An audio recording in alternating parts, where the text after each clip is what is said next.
You're one of the most prominent contemporary utilitarians, utilitarianism being a normative theory. So it's about how we ought to act.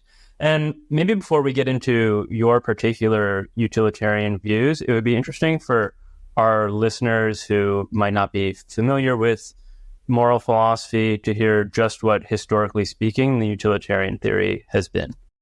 Certainly. So the utilitarianism in a way has been around forever. You could find utilitarian-like views in the Chinese philosopher Mozi, to some extent perhaps in Buddha, and many other periods. But utilitarianism as a philosophical theory was really first advocated by Jeremy Bentham in the late 18th and early 19th century.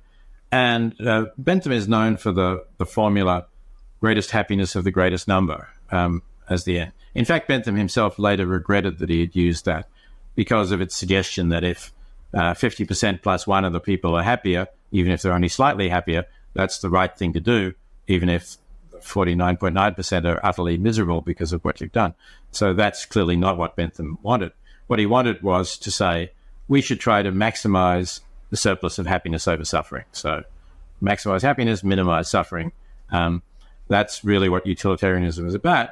And as that suggests, it's a theory where what is right or wrong depends on its consequences, because whether your action will increase or diminish happiness or suffering is a consequence of your action.